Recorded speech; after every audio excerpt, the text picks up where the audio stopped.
ये भट बेटा कैमरा।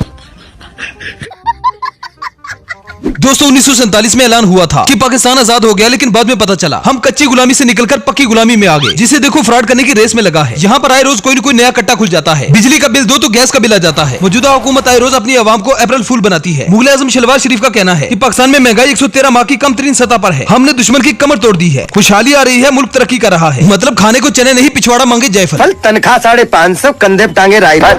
मेरी दुकान जे किन्ना कुछ समान है, मेरा काउंटर जे, मेरा तेल जे, मेरे दाल जे, 8000 रुपया मेरा बिल है। और मैं की करा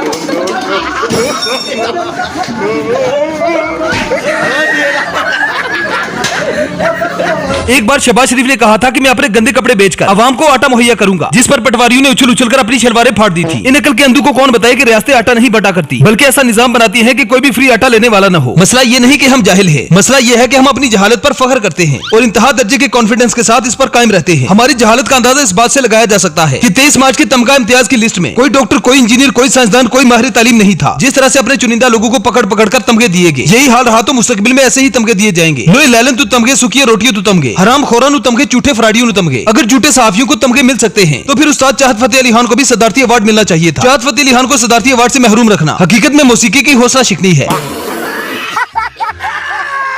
पाकिस्तानी हुक्मरान दुनिया के वाहिद हुक्मरान हैं जो IMF से कर्जा लेने पर शर्मिंदा नहीं होते, बल्कि एक दूसरे को मुबारकबाद देते हैं और फिर कर्जा वापस करने के लिए पहले तो अवाम का तेल निकालते हैं और फिर यही तेल इनके पिछवाड़े ऊपर करके उन पर लगा देते हैं। गाली नहीं दे सकता। नहीं, गाली नहीं देना। फैमिली देखती है। कायदे आजम ने अच्छा खासा पाकिस्तान बनाकर दिया था, लेकिन इन हरामखोरों ने सब कुछ सत्यानाश कर दिया। पाकिस्तानी दुनिया का वो वाहिद मुल्क है जहाँ पर घी के डब्बे से कार निकल सकती है, लेकिन पटवारियों के दिमाग से जहालत का कीड़ा नहीं। हम नेट के लिए VPN लगाते हैं, गैस के लिए कंप्रेसर लगाते हैं, बिजली के लिए UPS और पानी टंकी वाला मंगवाते हैं, जबकि टैक्स लेने के लिए हुकूमत अवाम के पिछवाड़े में बाजू देकर आंते भी निकाल लेती है। और फिर पटवारी नाला लगाते हैं, जदू मियाँ आवेगा ते लग पता जावेगा। कुत्ते के बच्चे की आंखें भी 12 दिन में खुल जाती है, लेकिन पिछले 40 साल से पटवारियों की आंखें न खुल सकी। हमारे हालात ऐसे हैं कि मौसम पहाड़ों पर घूमने वाला है और माली हालात पहाड़ों से कूदने वाले। कहते हैं कि शतरंज में वजीर और जिंदगी में जमीर अगर मर जाए तो खेल समझो खत्म। हमारे सियासतदानों का जमीर तो कब का मर चुका है और सियासत की शतरंज में इन्होंने अवाम को बांध दे रखी है। यहाँ सिर्फ बसों और ट्रकों के पीछे ही 2025 लिखा जा सकता है, वरना तो हमारे हालात तो 1947 वाले ही है। साफ सुथरा पंजाब मुहिम के नाम पर मरियम नवाज ने पंजाब का ऐसा बेड़ा गर्क किया है, ऐसा बेड़ा गर्क किया है कि इसे सीधा होने में आइंदा कई साल लगेंगे। लोगों की तजावजात को तोड़ने के साथ साथ औरतों की पर्सनल प्रॉपर्टी, उनके असासे भी बाहर निकाले जा रहे हैं। इनके मुताबिक ये सामान भी तजावजात में आता है। लेकिन ये साला कर क्या रहा है यहाँ पे?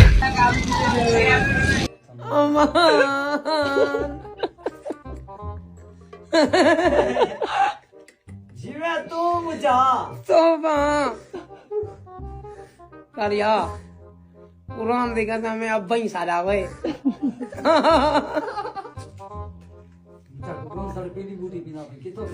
जड़पीली किया जी में आई थी कर बस है। मरियम नवाज साहिबा फरमाती हैं कि यूथ मुझसे प्यार करती है। इस वीडियो को देखकर आपको अंदाजा हो जाएगा कि यूथ कितना मरियम नवाज से मोहब्बत करती है। हेलो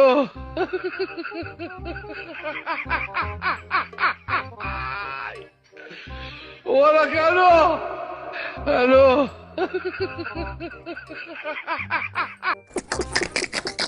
काफी दिनों से सुनने में आ रहा था कि आसिफ अली जरदारी इंतकाल कर चुके हैं, लेकिन बाद में पता चला कि उन्होंने अवाम को अप्रैल फूल बनाया है। विजिलेंस राय के मुताबिक हुकूमत ने तैयारी कर ली थी कि जरदारी के मरने के बाद चौधरी शुजात को सदर बनाया जाएगा। इसी चक्कर में चौधरी शुजात के रिंग पिस्टन भी टाइट कर दिए गए थे। जरा इमेजिन करें कि अगर ये बंदा हमारा सदर हो तो फिर इसकी बातों को डिकोड कौन करेगा।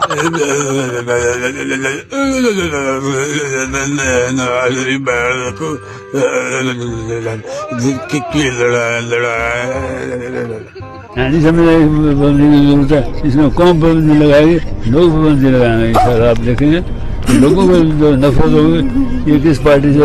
अब आप एक एजेंडा होगा तमाम पार्टियों को होना चाहिए कि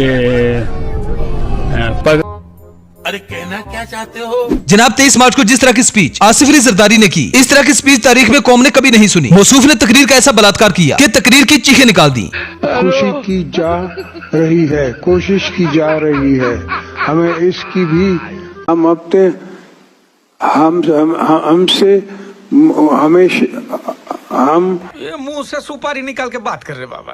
खुशी की जा रही है, कोशिश की जा रही है। कुछ लोगों का कहना था कि जरदारी साहब बूढ़े हो चुके हैं, इसीलिए तकरीर को ठीक तरह से न पढ़ सके। लेकिन कुछ के मुताबिक जरदारी साहब ने तकरीर की खिचड़ी इसलिए बनाई क्योंकि जरदारी साहब महंगा नशा करते हैं, घूंट मारने के बगैर ये एक लफ्ज भी नहीं पढ़ सकते। इस वीडियो में भी जरदारी साहब अपनी शराब मंगवाते हुए नजर आए।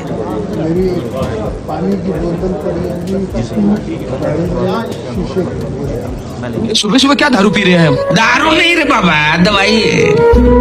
मेरी खोपड़ी में कितना टेंशन है तेरे को मालूम क्या? दवाई है रे। ये अपना भी टेंशन बढ़ा देगा साला। साला किसको बोलता है रे तू?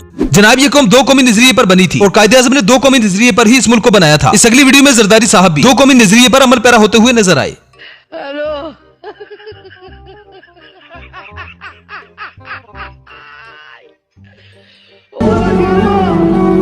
ते बाकी चौधरी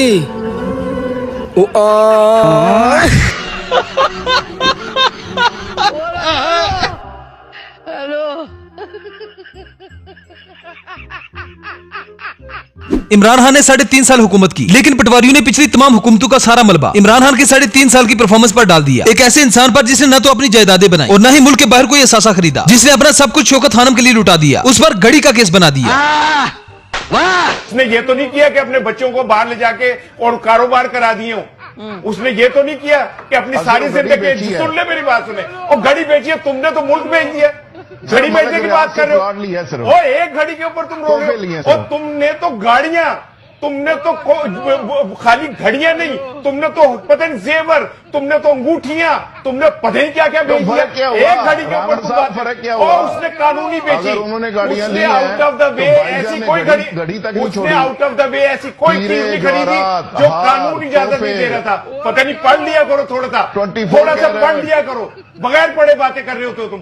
तुम्हें नहीं पता कि नवाज शरीफ साहब को गाड़ी क्यों मिली? तो हिफाजत होगी पूरी कौम को, ये बातें हिफाजत हो गई हैं। पढ़ना क्या है? अगर हिफाजत हुई होती तो 8 फरवरी को नवाज शरीफ के साथ खड़ी बुशरा होती। बीबी के तोहफे तो एक एक पता बच्चे नहीं को कहां समझ से आ गए तुम हैं। सीख के इस्लामाबाद में पूरी बैठ कौम के समझ गई है। उल्टी सीधी बातें करके अब बैठ के तुम समझते हो कि तुमने को पुराना अभी मुराद सईद ने ट्वीट किया है, अभी ट्वीट किया है और ये हालत है।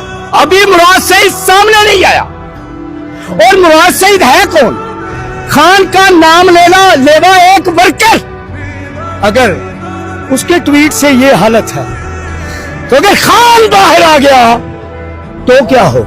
आप खान को भी छोड़ो, ये लोग अगर असलियत को समझ गए कि ये जंग चल किस लिए रही है, फलस्तीन के लोग मर क्यों रहे हैं, और जहां पाकिस्तान में हमें फलस्तीन के लिए एहतजाज करने क्यों नहीं दिया जाता, अगर ये लोग समझ गए कि जब इमरान खान हुकूमत में था तो फलस्तीन पर जंग मुसल्लत नहीं कर सके थे, और खान को जेल में डालने के बाद, ईरान के सदर को मारने के बाद ये जंग मुसल्लत की गई तो क्या होगा?